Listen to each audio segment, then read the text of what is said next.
Shukran sana mwenzangu.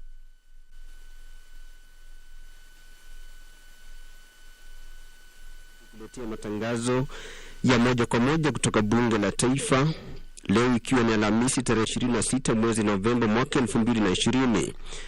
Jina langu ni Tilio Marco na kikao cha bunge la taifa cha siku ya Alhamisi unatazama pia kupitia runinga ya KBC Channel 1 ikiwa hivi sasa ni saa 3:59. Hoja ya kwanza kwenye ratiba ya leo ni ya mbunge wa Maragwa Mary wa Maua ambayo inahimiza serikali kuzindua vituo vya kuhifadhia takwimu katika idara zote za usajili wa kiraia kwa minajili ya kuhifadhi habari zozote zinazohitajika kwenye utoaji vyeti vya kuzaliwa kwa watoto wote na kubuni utaratibu ambao utahakikisha kwamba kila mtoto anapokea cheti cha kuzaliwa moja kwa moja kabla ya kutimiza umri wa miaka 3. Hoja ya pili ni ya mbunge maalum Danita Gati ambayo inahimiza serikali ya taifa kutoa vifaa vya kuwasaidia watu wenye ulemavu na vile vya matibabu bila malipo katika kiwango cha eneo bunge kupitia hospitali za umma ama taasisi nyingine zozote za serikali ili kuwezesha kuishi maisha yenye hadhi katika jamii na kutangamana na watu wengine bila tatizo. Naye mbunge wa Likoni Mishi Mboko amewasilisha hoja ambayo inaitaka serikali ya kitaifa kuzindua awamu zilizosalia za mpango wa kazi mtaani ili kujumuisha kaunti zote 47 kushughulikia swala la ukosefu wa ajira miongoni mwa vijana na pia kuhakimu wale wasiojimudu katika jamii na kuchunguza upya marupurupu ambayo wafanyakazi wanalipwa kwenye mpango huo kulingana na sheria ya ulipaji marupurupu ya mwaka 2018. Ikiwa hivi sasa msikilizaji na mtazamaji ni saa 4:01, naibu spika Moses Cheboya anaingia ukumbini kuashiria kwamba ndiye atakayeongoza kikao cha sasa na moja kwa moja anaelekea kuchukua nafasi yake katika ukumbi. Ila kwanza kama ilivyo ada ataongoza wabunge kwa maombi ya kufungua rasmi kikao cha sasa. Hii ni KBC Radio Taifa. Wajumbe tuombe. Ewe Mwenyezi Mungu ambaye kwa hekima na wema wako umeteua nyadhifa za viongozi na mabunge kwa ustawi wa jamii na utawala wa haki wa wanadamu. Tutakusihi tutazame kwa neema nyingi sisi watumishi wako ambayo umeridhika kutuita ili tutekeleze shughuli muhimu za jamhuri yetu. Tutakuomba ututeremshie baraka zako sisi tuliokutanika hapa na utujalie tuyatende na kufikiria mambo yote yatakayofikishwa mbele yetu kwa njia ya haki na uaminifu ili utukufu na sifa zako ziendelezwe na ili kustawisha amani, ufanisi na heri ya nchi hii yetu na wale ambao haja zao umezikabidhi mikononi mwetu. Amen.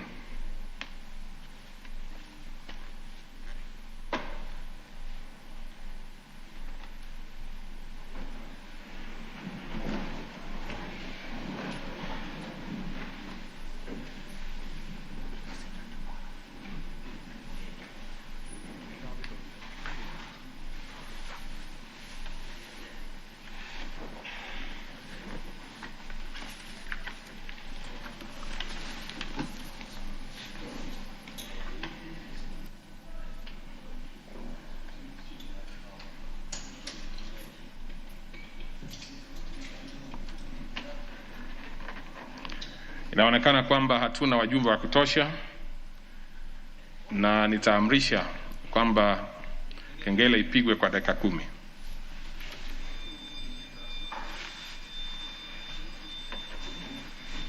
Hatua za kustawisha maeneo hayo kiuchumi. Naibu spika, msikilizaji na mtazamaji, ameagiza kengele kukirizwa kwa muda ili kuwezesha wabunge zaidi kuingia ukumbini baada ya kubainika kwamba idadi ya kutosha wabunge haijatimizwa katika ukumbi wa bunge la taifa ili kikao cha sasa kiweze kuanza rasmi. Na mbunge wa Bondo Gideon Ochanda amewasilisha hoja ambayo inaitaka serikali kupitia idara ya mipango ya kitaifa kuratibu sera ya kitaifa na utaratibu wa kutambua maeneo yaliyosalia nyuma kiuchumi na mbinu za kutumiwa na taasisi zote za serikali katika kuchukua hatua za kustawisha maeneo hayo kiuchumi. Hatimaye kuna hoja ya mbunge wa Dagoretti Kusini John Kiarie ambayo inahimiza serikali ya kitaifa kupitia wizara ya husika kubuni sera ambayo inaratibu kwamba angalau 2% ya fedha za hazina ya serikali ya kitaifa ya ustawi wa maeneo bunge na ile ya uwezo zinatengewa kuwapa wasanii maarifa, vifaa na teknolojia zinazohitajika kwenye taaluma zao. Kwa sasa, msikilizaji na mtazamaji, hakuna shughuli inayoendelea katika ukumbi wa bunge la taifa baada ya kengele kukirizwa ili kuwezesha wabunge kuingia ndani na kujaza akidi ya wabunge 50 wanaohitajika kati ya wabunge wote 349 wa bunge la 12 ili kikao kiweze kuanza rasmi kuambatana na kanuni za bunge la taifa.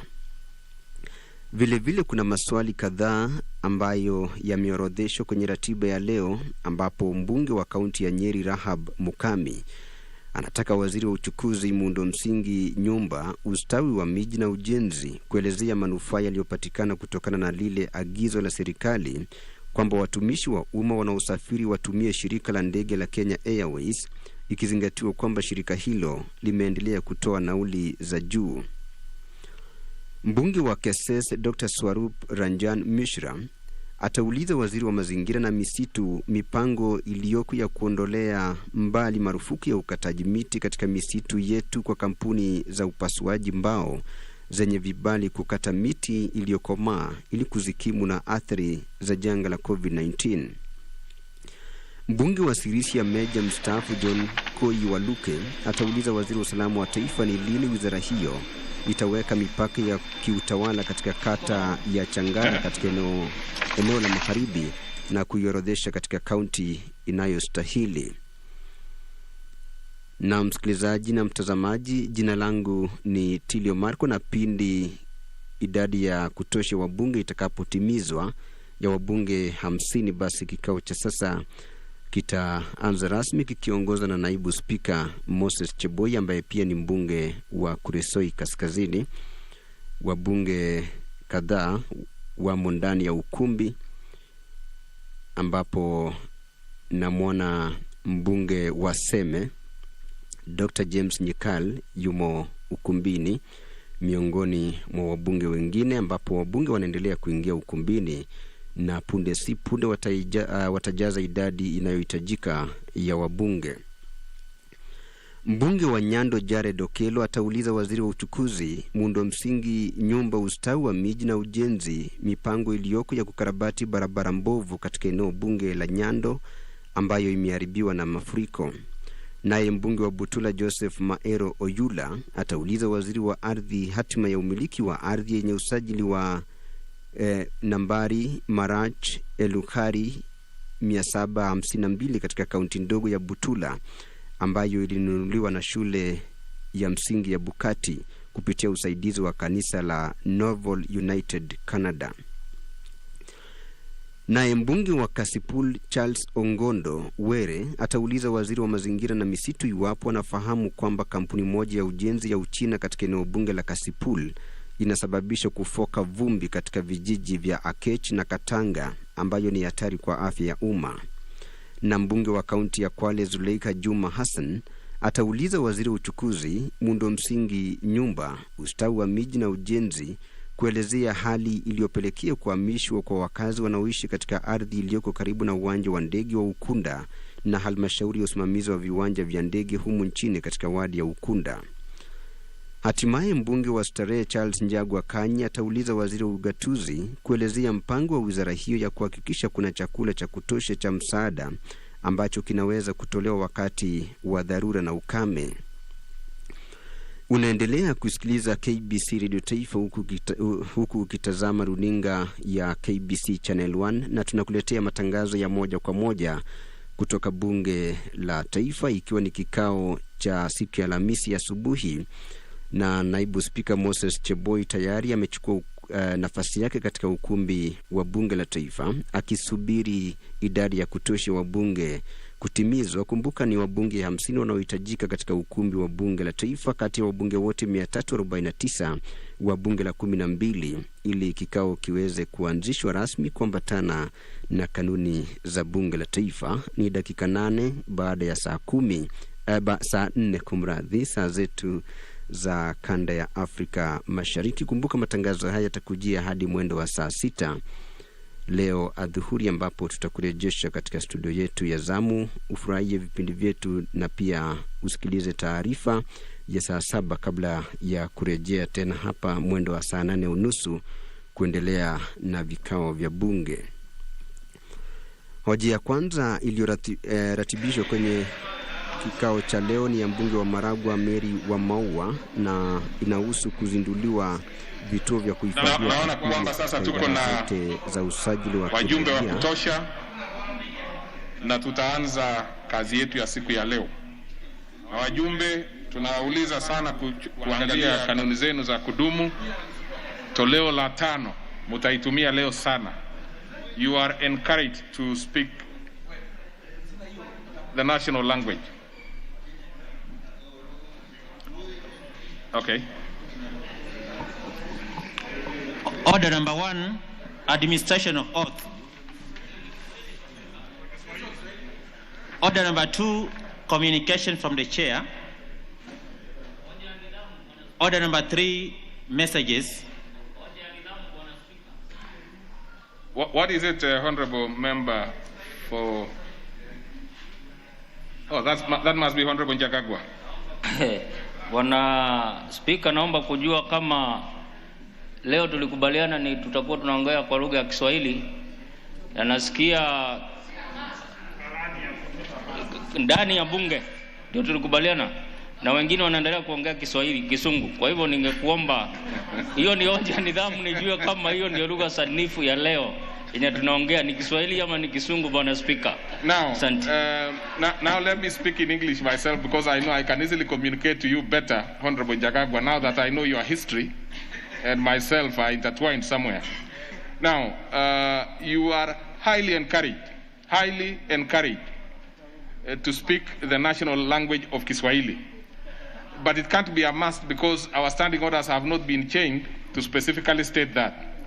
So this being a house of order and rules, as I've said, you are highly encouraged, and the Speaker will be very inclined to give members an opportunity, those who are willing to speak in Kiswahili, like, for example, the member for Keses, Honorable Mishra. We would be happy to give them an opportunity, those people who are willing to speak in Kiswahili, because we also have to start, adopting the systems that we create for ourselves.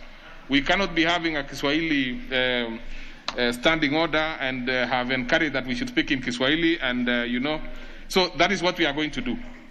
But, of course, as I've said, it's not a must, but we will encourage and give opportunity to members who want to speak in Kiswahili. So proceed. Order number 4. What is it, Honorable Mishra?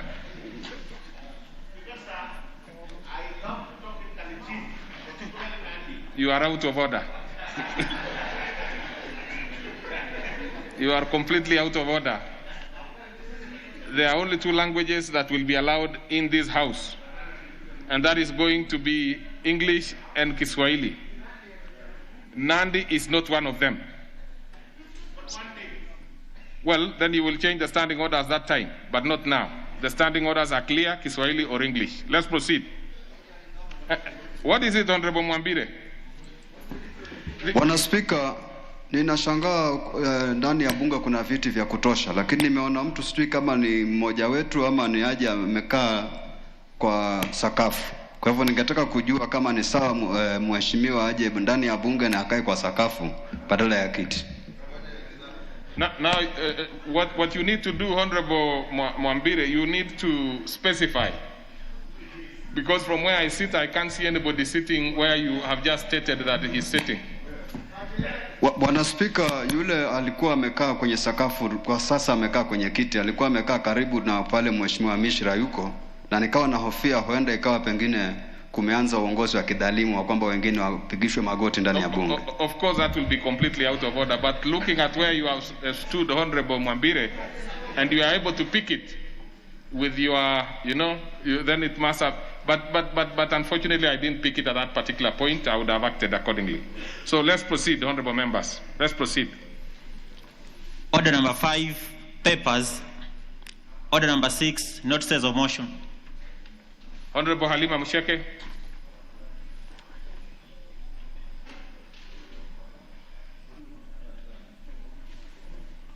Honorable Halima Musheke, is he in the House? This will be deferred. This one will be deferred to the next sitting. So let's proceed. Order number 7, questions and statements. On this particular order, honorable members, we have a series of questions. We will start with the honorable member for Nyeri, Honorable Rahab Mukami.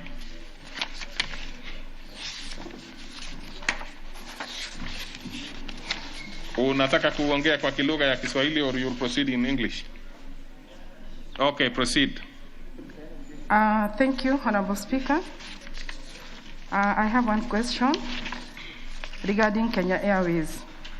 Could the Cabinet Secretary explain the benefits realized by the government and Kenya Airways following the head of the Public Services Directive that all public officials travel using Kenya Airways, noting that the airline continued to charge exorbitant airfares on local and international flights and offer unreliable services, including perpetual delays and scheduling of flights? What measures are in place to address the continued financial losses and trade disputes experienced by the national carrier that compels the government to continuously bail out the airline? Thank you, Honorable Speaker.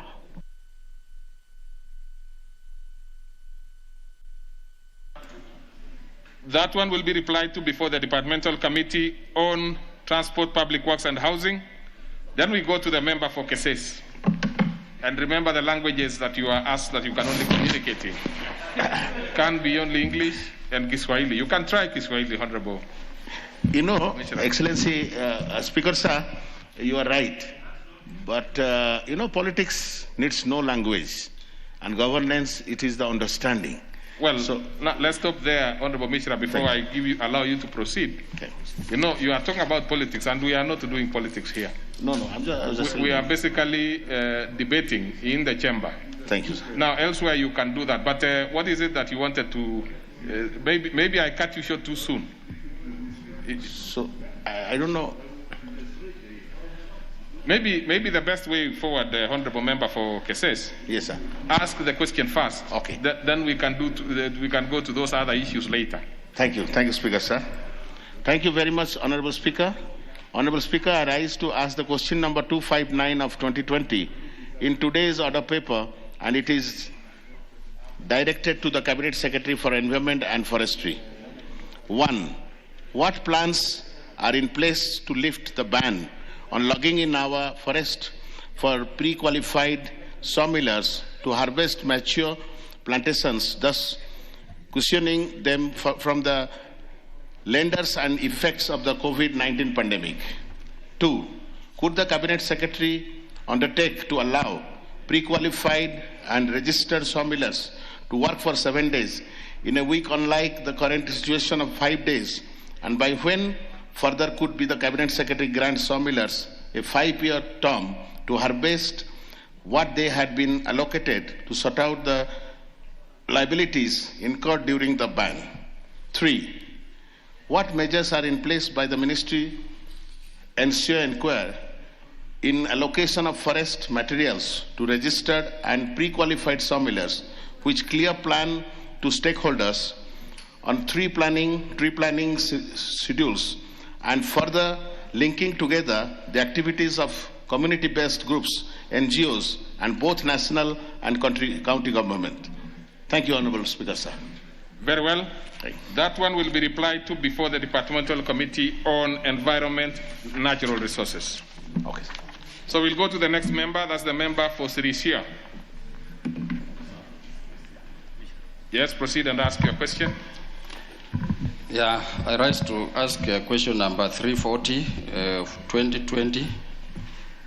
The Cabinet, to the Cabinet Secretary for Interior and Coordination of National Government. When will the Ministry demarcate the administrative boundary for Changara location in Western Region and placing it in appropriate county, noting that current map does not reflect the description contained in the District and Provinces Act of 1992. Thank you, Honorable Speaker. That one will be replied to before the Departmental Committee on Administration and National Security. Then we go to the next member, that's the member for Nyando, Honorable Jared Okello. Shukran sana Bwana Spika. Huenda nitaomba radhi kwa sababu swali langu limeweza kuchapishwa kwa lugha ya Kimombo.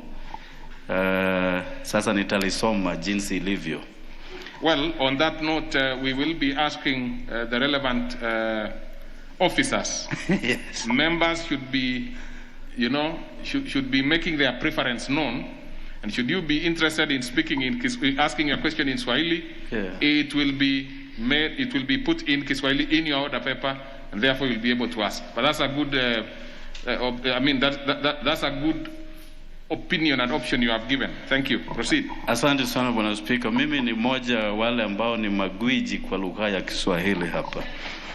And my question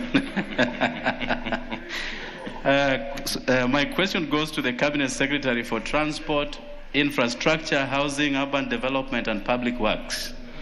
Could the Cabinet Secretary explain the plans in place to rehabilitate the dilapidated roads in Nyando constituency that have been rendered impassable because of frequent floods, despite a budgetary allocation of 5 billion Kenya shillings for rehabilitation of roads destroyed by floods across the country? Question number 2 and the last one, Mr. Speaker. When is the ministry expected to commence rehabilitation of the roads in Nyando constituency? I thank you, Honorable Speaker. Shukran. Very well. That one will be replied to before the Committee on Transport, Public Works and Housing. So we go to the member for Butula, Honorable Maero Oyula. Thank you, Mr. Speaker, for granting me this opportunity.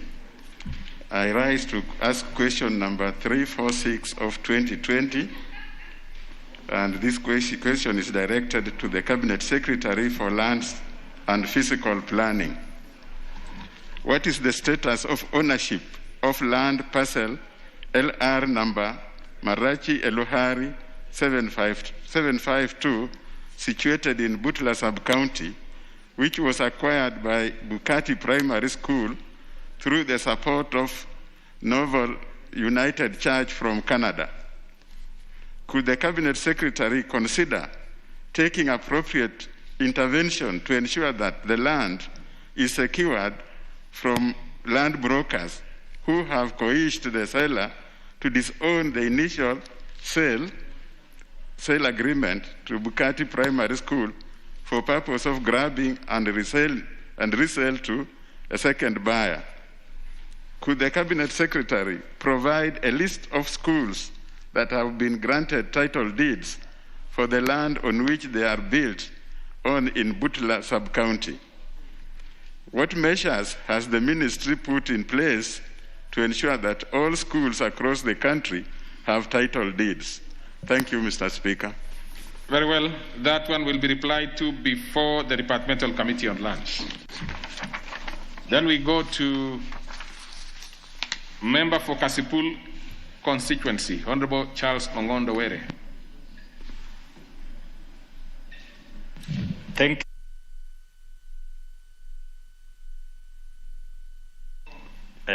you, Honorable Speaker, for allowing me to ask question number 347 directed to Cabinet Secretary for Environment and Natural Resources. Roman 1, is the Cabinet Secretary aware that China City Construction Company in Kasipul constituency emits toxic dust which is blown to Akej and Katanga village, causing health hazards? Roman 2, what action has the ministry taken against the said company, which has further blocked access to Awachi River, which is the main source of water, and dumping hazardous materials on the access points? Roman 3, what steps is the ministry taking against the China City Construction Company from further polluting the environment and contaminating our river in Akage and Katanga village. Thank you, Honorable Speaker. Very well, that will be replied to before the Departmental Committee on Environment and Natural Resources. So we go to the next member, Honorable Zuleika Hassan, member for Kwale County. Asante sana Bwana Spika kwa nafasi hii, na pia asante kwa kuzidi kutuelewesha kuhusu maswali haya, na kuwa siku zijazo tunaweza kuuliza kwa Kiswahili na ikatambulika kwa lugha hiyo. Kwa hivyo kwa leo vile imeandikwa kwa Kiingereza nitaendelea kuuliza kwa Kiingereza. Mr. Speaker, I stand to ask question 354/2020 to the Cabinet Secretary for Transport, Infrastructure, Housing, Urban Development and Public Works. 1. Could the Cabinet Secretary explain the status and circumstances that led to the evictions of the residents living on the land around Ukunda Airport by the Kenya Airports Authority? Number 2, why is the Kenya Airports Authority insisting on building a perimeter wall before compensating residents of Mkwakwani village in Ukunda Ward, Msambweni constituency, who hold title deeds and have already agreed to the relocation? 3, when will the Kenya Airports Authority and the National Land Commission compensate residents with regard to their land and properties acquired for the expansion of Ukunda Airport? Thank you. Thank you very much. That one will be replied to before the Departmental Committee on Transport, Public Works and Housing. Then we go to the member for Starehe, Honorable Njagwa Kanyi.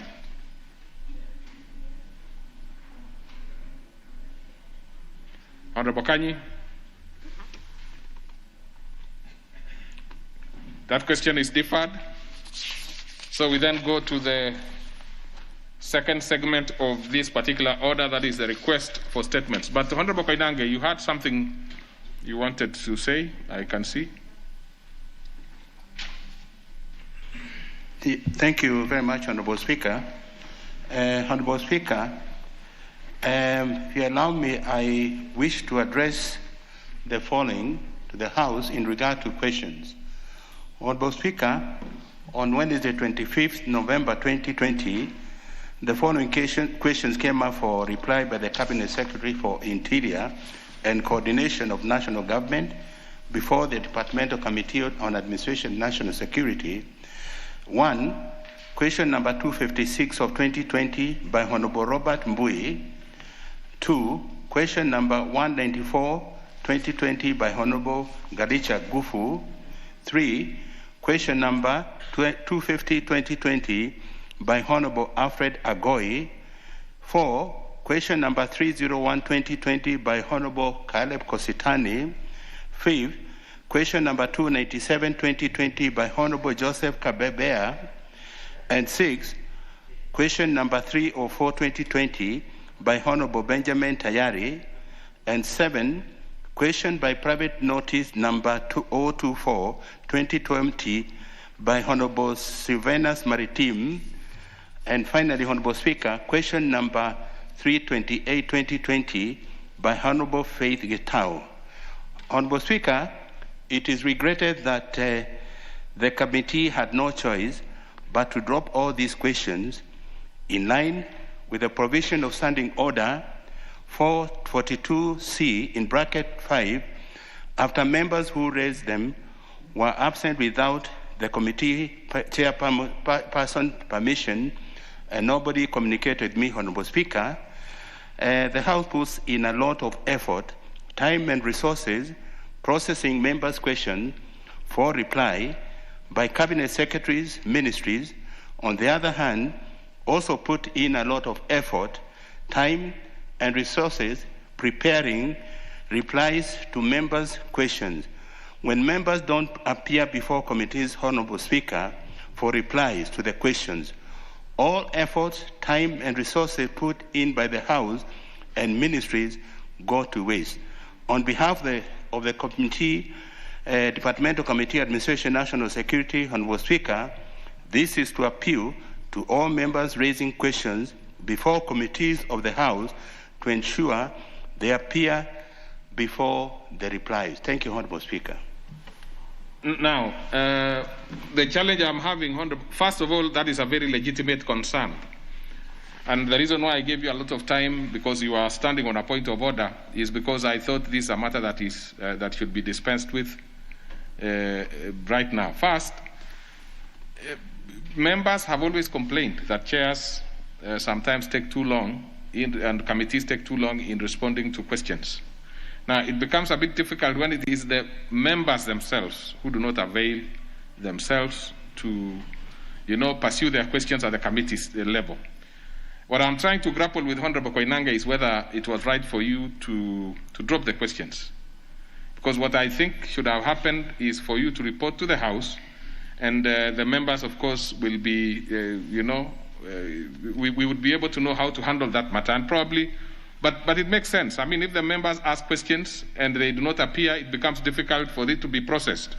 I see some of those members who are mentioned here in the House, in the chamber. I would really be very curious to know what is likely to have happened. And even if there are going to be very good reason they had for not attending, it would have been better if that was communicated to the committee at that point. So that, you do not have the cabinet secretary coming to the committee and you are not able to be present to ask the question. Another thing that I think we'll be grappling with, and we would like to send that one to the relevant committee on House rules, is whether once the member asks a particular question, it is still his question. Because at that point, it probably is a question and a property of the House. So probably then proceed and answer, even in absence of the member. But really, in terms of the tidiness, it would be good when the member is there, or at the very worst, his representative.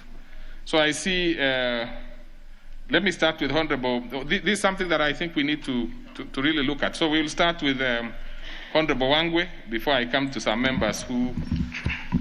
Thank you, Honorable Speaker. Honorable Speaker, I wish to add my voice on that issue raised by Honorable Koinange.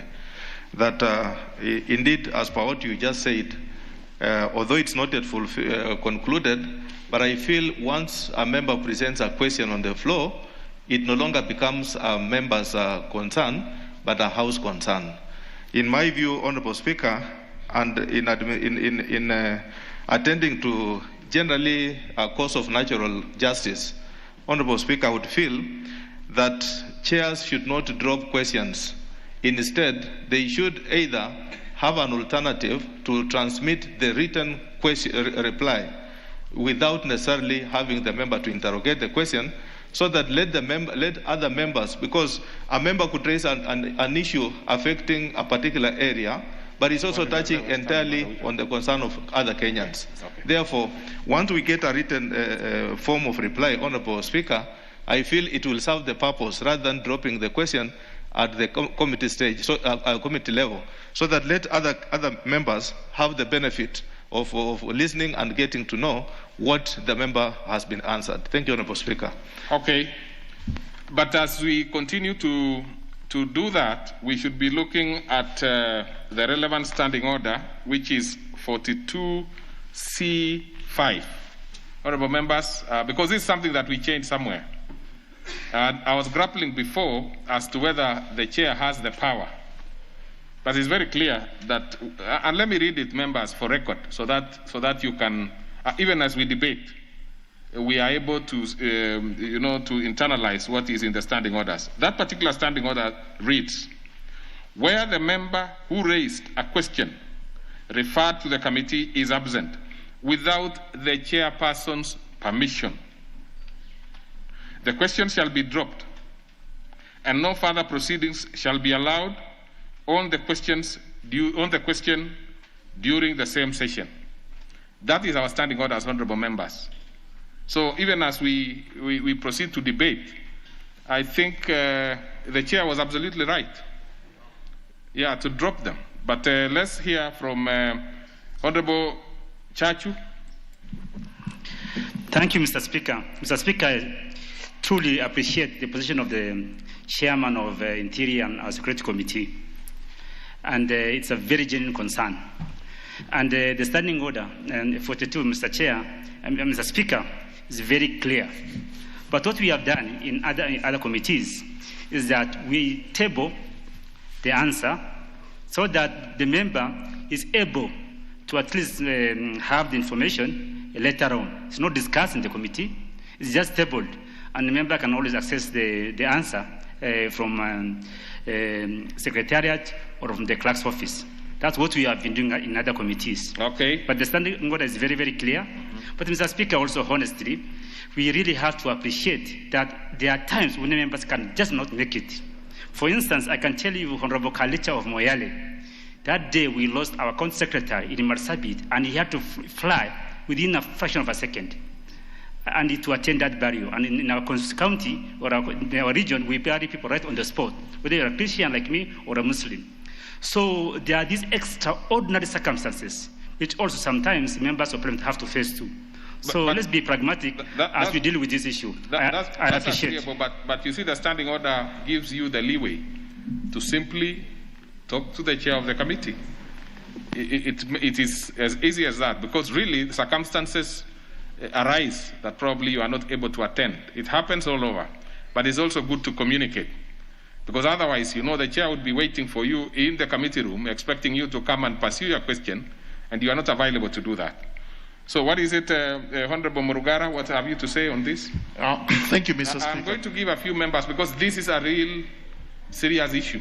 Yes, Mr. Speaker, I have had the occasion to attend several committee meetings with questions, and what happens is really I'm made to read out the question, then I get a written response that is read by the relevant government officer, then later on I get a copy of that response. I think that is a very tidy way of doing things, in spite of the fact that our standing orders have a different provision. And I think we need to look at it to see whether we can amend it and come up with a better way of getting these answers, because what is the purpose of dropping a question that has a written answer? Really, the correct thing is to give the member the written answer, although when he is absent, he misses the occasion to ask supplementary questions. The good thing about being present is if the answer is not sufficient, you have the time to ask supplementary questions and you get supplementary answers. Okay. Let's hear from one of the chairs of committees. Probably they have the same issue. Honorable Kisang. Thank you, Honorable Speaker. I agree with what Honorable Koinanga said, but at the same time, I think we need to look at the standing orders and make amendments so that instead of dropping the question, we table the answer, and as my colleague has said, you lose the benefit of asking a supplementary question. Secondly, Honorable Speaker, we would also request the clerks who are clerking the departmental committees so that they remind members.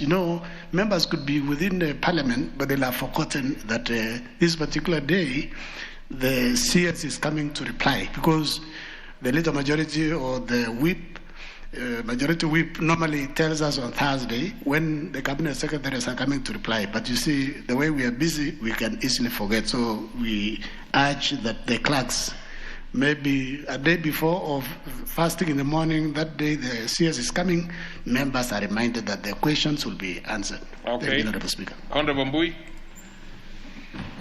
Thank you, Chair. Chair, my observation is that once members raise questions on the floor, these questions are taken to the CS, and then I think the ministry grapples with the solution and then presents it on the day that the member is invited.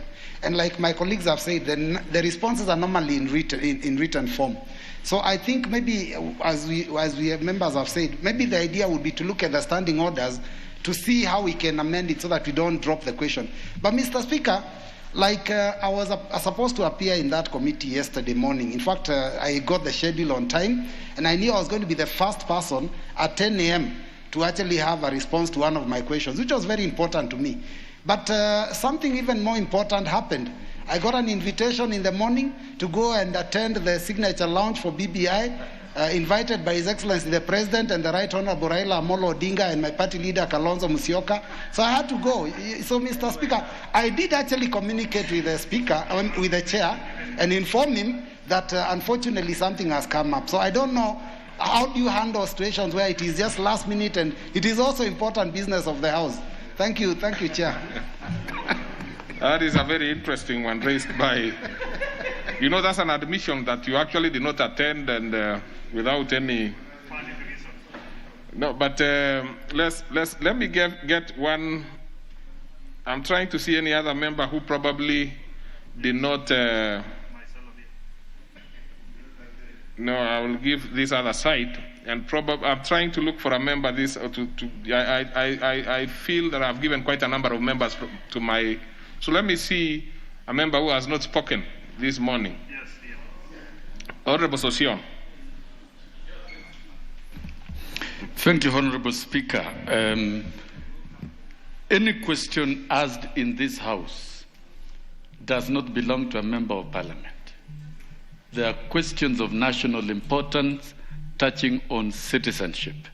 And merely dropping it because a member who has a question is not in the House is really not fair representation. We must endeavor to expand our democratic space in terms of representation.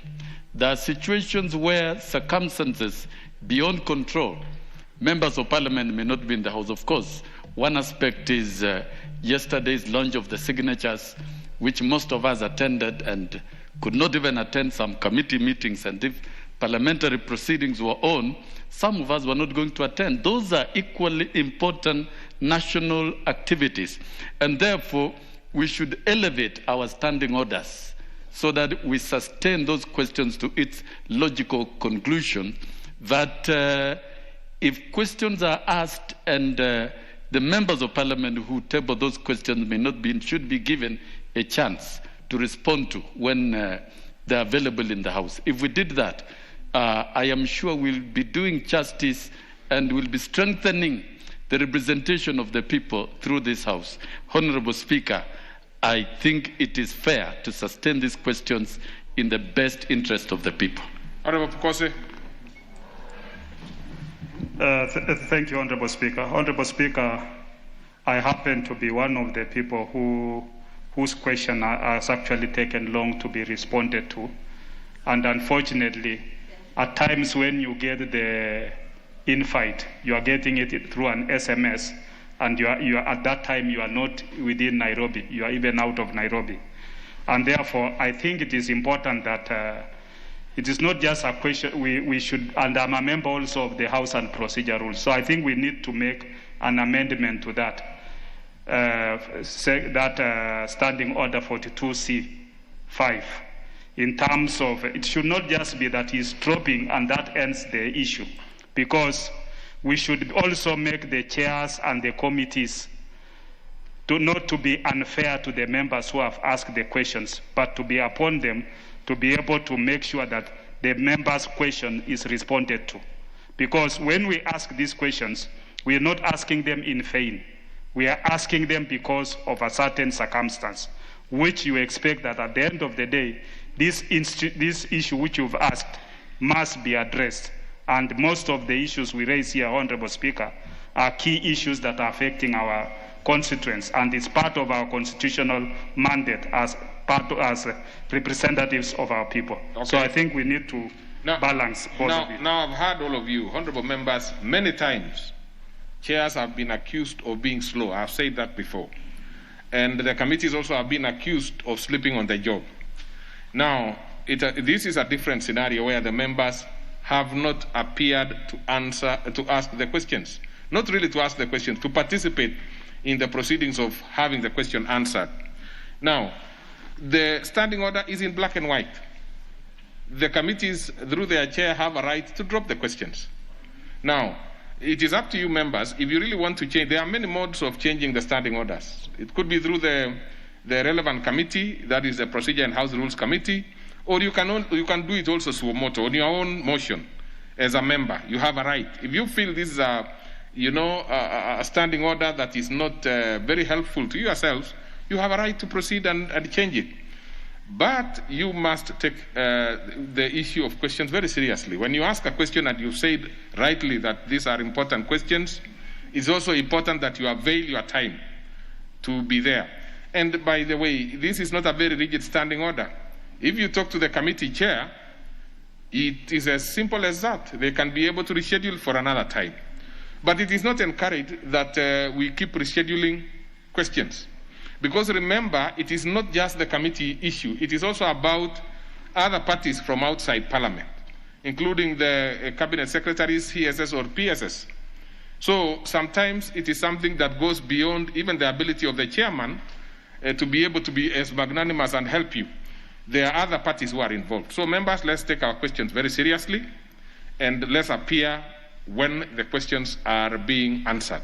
I think that is the bottom line. But of course, as you members have clearly stated, the chairs, as much as possible, also can afford to be flexible in specific circumstances. But remember, it is the members who say the chairs are not working very hard. So when the chairs are working very hard, like Honorable Koinange now was able to marshal maybe either a CS or a PS to come and answer some of these questions, and the members are not available, it does not show seriousness on part of members. So henceforth, let's take these particular question sessions very seriously. Let's proceed to the...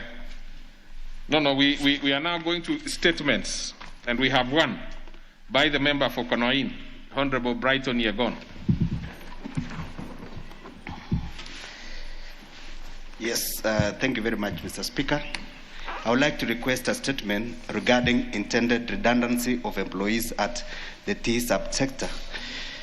Honorable Speaker, pursuant to Standing Order number 44-2C, I seek to request for a statement from the Chairperson of Departmental Committee on Labor and Social Welfare regarding the redundancy of employees in the tea industry, in particular employees in Finlay's Tea Company. Honorable Speaker, more than 700 employees at the Kericho-based James Finlay Tea Company will lose their jobs by end of the year due to redundancy. The tea company delivered the devastating news to the employees on Friday via company notice dated 19th November 2020, and has indicated that the redundancy will be effective from December 31st, 2020. This redundancy will adversely affect the direct incomes of employees and indirect earnings of those who have been depending on this sector. It is of great concern that most of the employees affected had loans from the financial institutions and further were paying loans as guarantors to defaulters who were laid off during earlier dates from the same company. Honorable Speaker, it is on this background that I seek for a statement from the Chairperson of the Departmental Committee on Labor and Social Welfare on the following. What measures is the government undertaking to ensure that the looming redundancy which is about to be carried out is altered, and what interventions will be taken to improve business environment caused by the, among others, low tea price, low demand for various products, and increased external cost. State whether James Finlay Kenya has notified the respective unions on the unionizable employees or the individual employees who are not members of trade unions or are otherwise ununionizable, and the labor officer as required under Section 41(1) of the Employment Act of 2007, of the reasons for and the extent of the intended redundancy. Number 3, could the chairperson provide detailed audited accounts of James Finlay Kenya Limited for the preceding 3 years, showing its revenues and expenditures to ascertain whether there is indeed any significant drop in its revenues to warrant the intended redundancy? Number 4, could the chairperson provide a list of all the 719 employees who are intended to be affected by the redundancy and their respective divisions? Number 5, could the chairperson provide an elaborate send-off package plan for the affected employees, measures as the government put in place to ensure that persons affected during the redundancy, if it will be carried out, will be conducted in full compliance with the applicable collective bargaining agreement and the laws, terms and conditions of employment, and that employees will receive their full terminal dues. I thank you, Honorable Speaker, and I signed it on 24/11/2020. Thank you so much, Mr. Speaker. That is to the Committee on Agriculture, isn't it? Oh, Labor, sorry. Committee on Labor. This is a matter of agriculture, but going to Committee of Labor because they have labor issues. Now, the Chair Labor is in the House.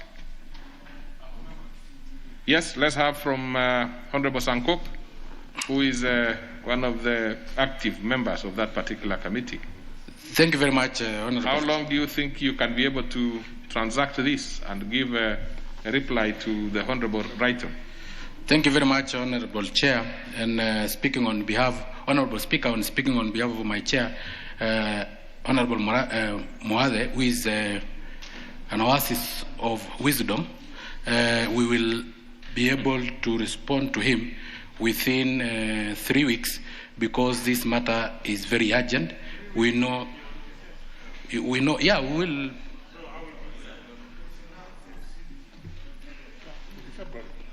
Honorable Speaker. I'm listening to you, Honorable Sankok. Yes, you know, I'm being distracted. We'll be able to call the parties within 3 weeks and be able to table the report in the floor of the House by February when we come back from the recess. Okay. Thank you. Well, can you try to make it a little faster? Of course, I understand, you know, the situation that it's not very easy to marshal everybody to come around. But can you try it earlier if it is possible? Let me consult with the chair. Yes. Probably as early as next week, Tuesday, we'll be having a sitting, and probably on Thursday, then we'll have at least somewhere we can start. Okay. Brighton, Honorable Brighton, what is it? You've heard what the committee has said. Yes, Mr. Speaker. And considering this a contemporary issue, and considering the deadlines that have been put in place, they are supposed to go in December 31st. I would be glad if we handle this issue before we proceed on recess, so that we can be able to sort out the issue at hand. Okay, I'm sure the committee is hearing. Let's see how quick they can. You said, Honorable Sankok, you want to consult. You consult with also the fact that you know there are deadlines in this particular issue and see how quick we can be able to move. But what is it, Honorable Dr. Pukose? That I think is settled. Honorable Speaker, without anticipating members going on recess on 3rd of December, what Honorable Songok is giving is actually unrealistic. I think he would better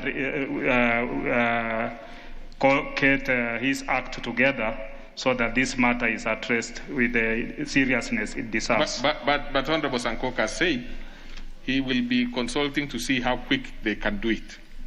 I think he has settled that one. So we can leave it at that. Let's go to the next order. Order number 8, motion, establishment of database centers in all civil registration centers in the country. Honorable members, on this particular one, we have a balance of 37 minutes. And the Honorable Buyer had a balance of 1 minute. If he's in the House, he can take it. Ordinarily, Honorable Buyer sits very close to the Speaker, but it seems he's not around. So we'll give the next member. Members are encouraged to speak the national language and also are encouraged to make sure that their masks are on. Many times you see members bringing down their masks very close to other members and speaking, and therefore creating unnecessary risk. So we will start. Let me see. I see quite a number of members who want to speak. I do not know if this is an indication they want to speak on this particular one. And members, remember that any member who has spoken should not speak again on this particular one. So, what is it, Honorable Ochanda? Mr. Speaker, I wanted to do a special request. It may not be really in terms of our standing orders, but given the amount of time we had, Honorable Speaker, between now and Thursday next week, and the kind of motions that are lined up, I'd wanted to do a request, maybe through you, Chair, that either we get a way of shortening the period of dealing with these motions on a request. I know there are hours that are dedicated for this, so that we are able to dispense with the 4 motions that are in front of us by Thursday next week. Thank you, Mr. Speaker. It is possible, but honorable members, in terms of shortening, I do not know which shortening of the time. Are you talking about shortening of the speaking time or the time allocated to a motion? I'm trying to request through the Speaker if you can indulge members to contribute to a little shorter time, so that we are able to dispense with all the motions by Thursday. On this particular one, which we have 37 minutes to go, our hands are tied because it's already water under the bridge. You made the decision, and it's 5 minutes, I think. That's true, Mr. Speaker. So there should be no problem on this one. But should you want to shorten it in the other one, you do it at the beginning. That's what the standing order says. But what?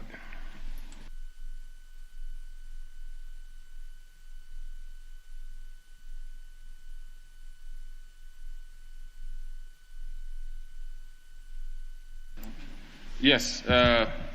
So this is a resumption after interruption. We are doing it 5 minutes per member. Are you suggesting that you want to have them go lower than that?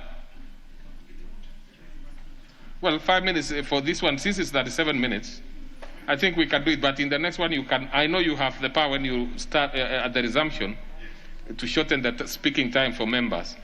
But members can also be encouraged to speak less without having to be guarded by any restriction.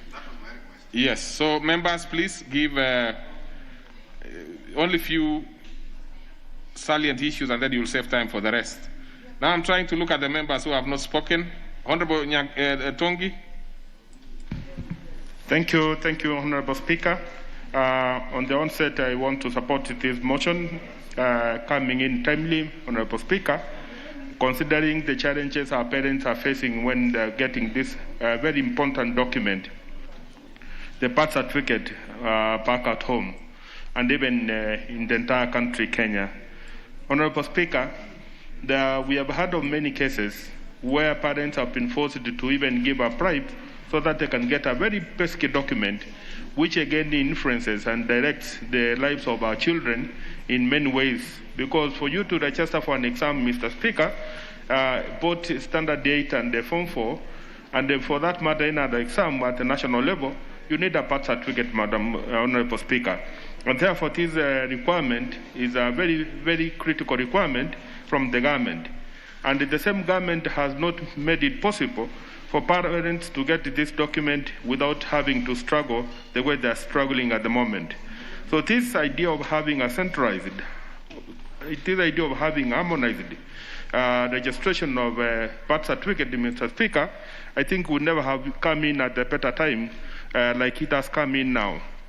I've had cases in my constituency, Honorable Speaker, Kisii Central, where parents have been forced to even give a bribe just to get this document. And some parents have been kept waiting for years on end. I know one parent who came to see me to persuade me to go and stand in the gap for them, because their child was supposed to be registered, was sent away from school, and yet again they were not able to get this document from the government offices. It's important that as a government we also go out and, it's not just enough to set the rules, but we also find out how those rules are working. Because some of the officers given this task, the opportunity to serve our people, have not been very fair. And therefore, our parents have suffered, our Kenyans have suffered, and we all know the impact of losing that kind of time. Our people depend on small businesses. When they are taken away from service, when they are taken away from their businesses, Madam Honorable Speaker, they are hurting because they are losing not just the time, but they're also losing their livelihood, their income, their businesses suffer, and all suffering on account of negligence on the part of an officer who has been given a privilege to serve Kenyans. Knowing how many people out there are unemployed, Honorable Speaker, it's only fair that people who have been given an opportunity to serve, they go an extra mile and serve our people without having to demand for bribes or asking for favors before they can serve our people. Honorable Speaker, many are the days gone when people used to think that a birth certificate is a luxury. I know during our days in school, a birth certificate would only be required when you're going to look for a passport. But nowadays it's required. It's a basic requirement which you need to submit at every stage of any government registration. We are hoping that by your registration, which was started by the government, we'll be able to address some of these challenges so that we don't have to have too many documents in our wallet. We don't have to carry so many of these. Should be carried in one folder where all the information about a person is given. All developed countries, Honorable Speaker, have succeeded because they have data of their members. They have data of their citizens. When you have data, you're able to establish, even for purposes of planning, you're able to know how many people you have, how many people are going to join from one, so that the government is able to plan ahead of time. How many people are going to join the university, so that we are able to plan ahead of time. How many are required, how many are qualified for national polytechnic, so that we are able to plan ahead of time.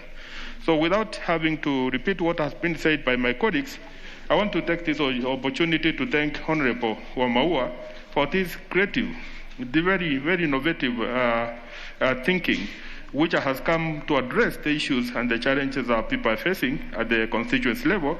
And I'm sure it's the same thing all over the country, so that our parents, our Kenyans, will be able to be served in a more better way than having to go through the challenges that have had to serve in the past. I support and I thank the Honourable Member for this great idea. Thank you. Honourable Manzo. Thank you, Mr. Speaker. I had not contributed on this particular motion.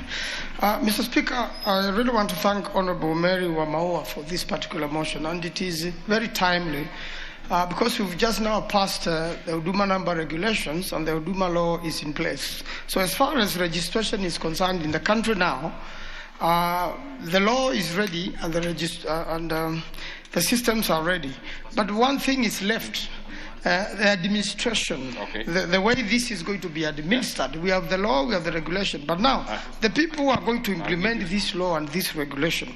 And that's why it is very important, Mr. Speaker, that we have, registries, and as many as possible, probably to go by sub-counties. Already we have Huduma centers. And the Huduma centers this is one area the Huduma number is going to be. And Huduma number from the regulations is going to become the only number that person has. That number is going to be your ID, is going to be your birth certificate, is going to be a death certificate, is going to be a driving license, is going to be everything. And therefore, the moment that person is no more, that number remains, but becomes the death certificate. And I hope the implementation of that very good plan is going to be taken care of by the people employed by the country to do this particular matter, Mr. Speaker, because the moment we have all this in place, but the people serving are still delays and frustrating Kenyans, so that Kenyans can get frustrated and can give a bribe. I think, Mr. Speaker. What is it, Honorable Sanko? What is it? Thank you very much, Honorable Speaker, and I respect my lawyer, who was my lawyer when I was in the University of Nairobi, Sonu Chama, but he's scaring us from the Huduma number. He's saying it will be a death certificate. Of course, I understand that that will be a driving license, a birth certificate, but when he mentioned the death certificate, so it means I may not be able to go and pick that Huduma number, please. Well, by the time you'll be picking, you will not be dead, definitely. But let's hear what. Well, fortunately or unfortunately, and we must appreciate catchers, Mr. Speaker, but this particular number has been designed to be the birth certificate number, to be the ID number, to be the driving license number. When you punch the systems, that number will be produced. And a lot of questions were raised when we were making the regulations, and when we met PS Kebicho and his team from the Ministry of Interior.